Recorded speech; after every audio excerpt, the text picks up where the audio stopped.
L'univers Disney est peuplé de films d'animation, mais quand les circonstances le demandent, Walt Disney s'adapte et se tourne vers le live-action. Ça s'est passé un 19 juillet 1950.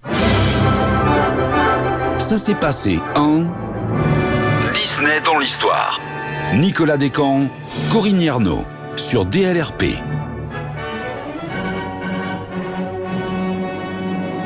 Walt Disney, whose artistry marked a new era in motion picture entertainment, now sets a new milestone with his first all-live action feature, Treasure Island.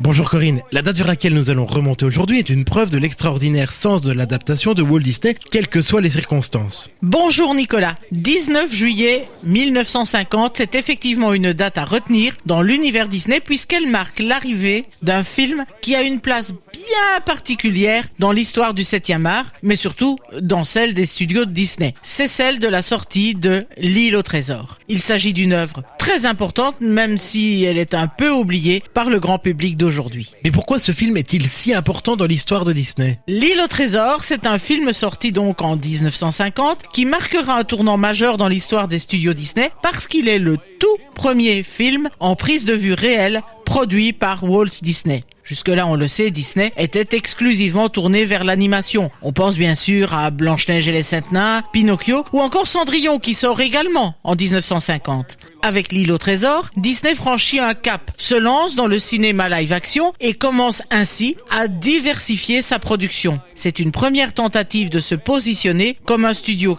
capable de produire tout type de film. Alors pourquoi ce choix de faire un film en prise de vue réelle à ce moment-là ? Comme souvent, plusieurs facteurs interviennent dans cette décision. D'abord, la Seconde Guerre mondiale qui a un impact financier considérable sur les studios Disney.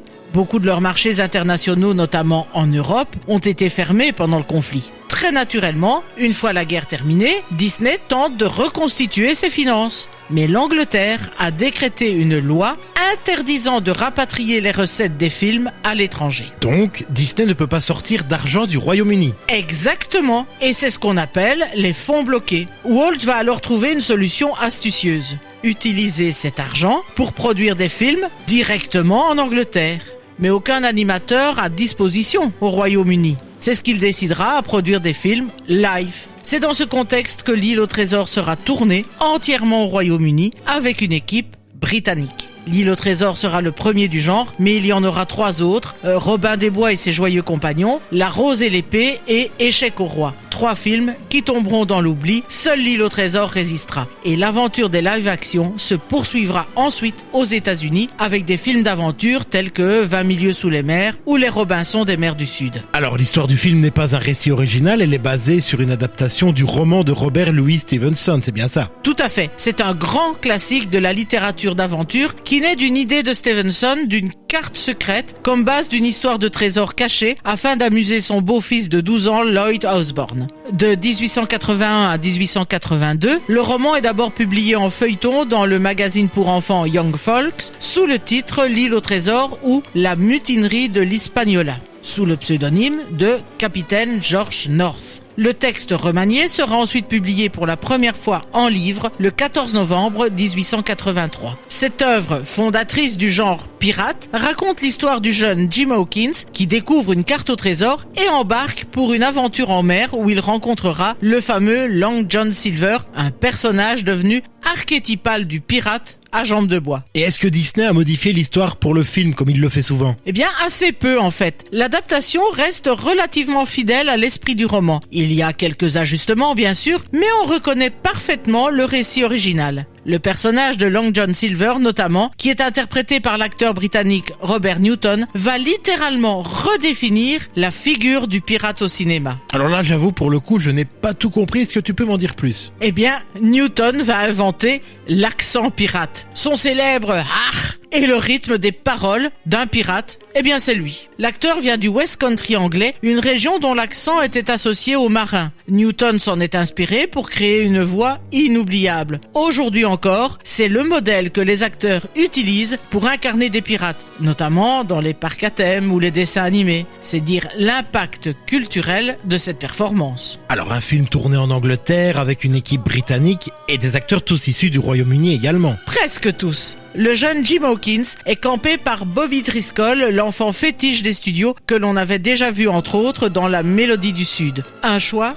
qui coûtera au studio. Ah bon, tu m'envoies étonner, pourquoi ce revers? Bobby Driscoll est américain et non britannique. En le choisissant, Disney a violé la législation du travail britannique puisque le jeune acteur ne possédait pas de permis de travail. En plus, il était également 2 ans trop jeune par rapport au minimum requis pour en obtenir un. Driscoll, son père et Walt Disney Productions seront condamnés à une amende de 100 livres chacun. Et il lui sera interdit de continuer à travailler sur le film. Pourtant, Disney terminera les scènes avant de le renvoyer aux États-Unis. Alors je viens de faire un petit calcul avec l'inflation, la conversion. On est quand même sur 3500 € chacun à l'heure actuelle. Et comment le film a-t-il été reçu à l'époque? Et la critique sera très positive, ce qui confortera Disney dans son idée de poursuivre les films en live action. Cela lui permettra dans les années suivantes de produire 20 000 lieues sous les mers, David Crockett ou encore Mary Poppins, qui sont là des films qui permettront à Disney d'élargir son public et ne plus se limiter aux enfants. Ce sont là des films qui vont permettre à Disney d'élargir son public et ne plus se limiter aux enfants. Donc on peut dire que L'île au trésor est le premier jalon de cette nouvelle voie. Absolument.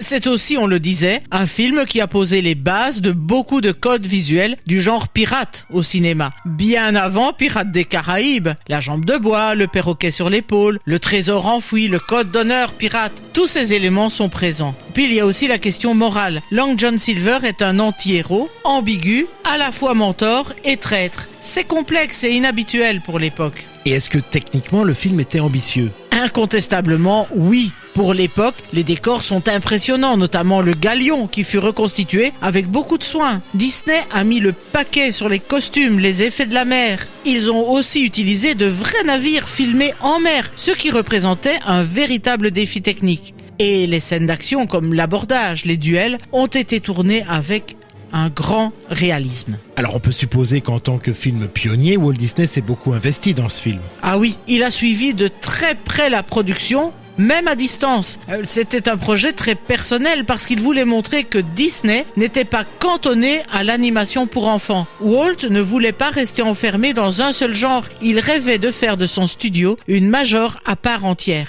Il considérait L'île au trésor comme un test. Si ça marchait, d'autres suivraient. En somme, L'île au trésor est un tournant moins connu mais essentiel. Exactement. Il ne faut pas le voir comme une simple curiosité, mais comme le point de départ d'une stratégie beaucoup plus large. Sans lui, nous n'aurions sans doute pas connu des films comme Pirates des Caraïbes ou Tron. Mais c'est aussi un film qui montre la volonté de Disney de créer un imaginaire visuel, un récit universel qui dépasse les frontières. L'île au trésor fait donc partie de ces œuvres fondatrices que l'on oublie parfois, mais sans lesquelles une bonne partie de notre culture populaire n'existerait tout simplement pas. Merci beaucoup Corinne pour cette plongée passionnante dans l'histoire de L'île au trésor. On en ressort avec un regard nouveau sur ce film et son importance. Je vous rappelle quant à vous que vous pouvez retrouver cet épisode ainsi que tous les autres sur notre radio, sur dlrp.fr et en vous abonnant à notre podcast sur votre plateforme favorite. En tout cas, ça s'est passé un 19 juillet 1950. À bientôt Corinne.